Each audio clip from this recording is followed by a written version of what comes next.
Y'all were flabbergasted by the fact that I didn't wear shoes in the shop yesterday and the fact that my children could possibly touch all of my work laying all over my house, which both of those are completely on trend for me.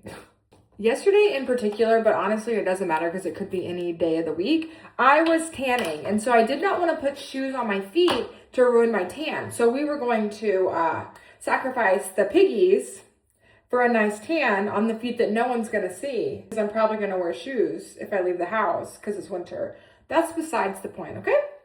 Also, I was just sanding. I wasn't like cutting with a saw, but honestly, it doesn't matter. I would be barefoot cutting with a saw too. Around here, we just like to live on the edge. Like, I get your concerns. I appreciate your concerns. One day when I chop off a toe, maybe I'll actually listen, but for now, we're just living on the edge. Okay, the second thing, the signs all over my house. So my kids are 10, 8, and 6. I started my business before my 6-year-old was born. So they have literally grown up with having my stuff all over the house. They're used to being like, do not touch, stay away.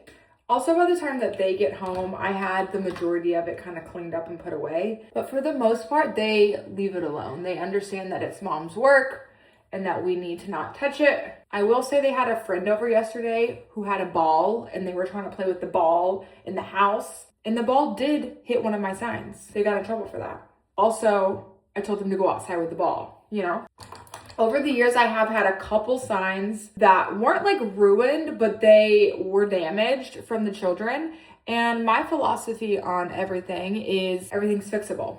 So it's kind of a risk that I take, but I need the space. Like, I work this full business out of my decently small house. I have a 2-car garage.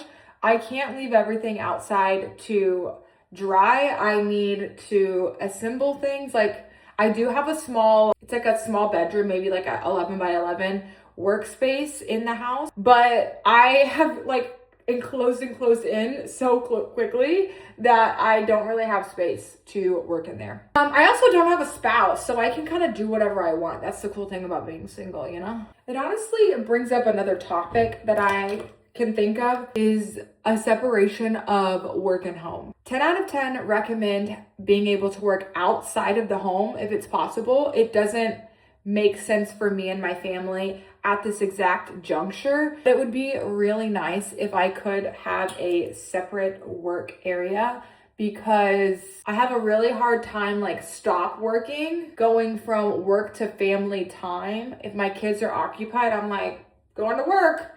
And so it can lead to really long hours.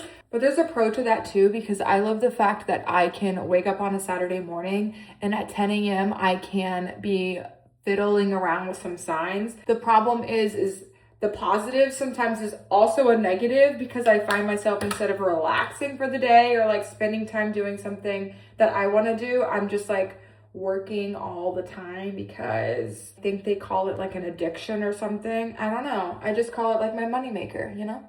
At least my addiction is something that's like putting money into my pocket to fuel my other addictions. Like right now it's perfumes. One day I will have a shop. It can be a big, beautiful shop, and I will have some separation of church and state. But for now, it's gonna be all over my house. I love the fact that my 3 girls get to see how a woman could be hardworking, that she can provide for her family, put bread on the table, what it takes to build something, how much work is put into following your dreams, whether you're like married or not. It doesn't have to be that kind of conversation of women empowerment. Like, no, like I want to be a dependent woman. Like, please come pay these bills, like please. But at the same time, I love that they see what goes into building your dreams, what goes into building a business, the hard work and dedication that is possible for them to achieve any of their dreams that they set out to. I honestly feel like they're gonna look back on their childhood and see all the positives of how hard their mom worked, and it's worth all the mess in my house. But also, don't touch it.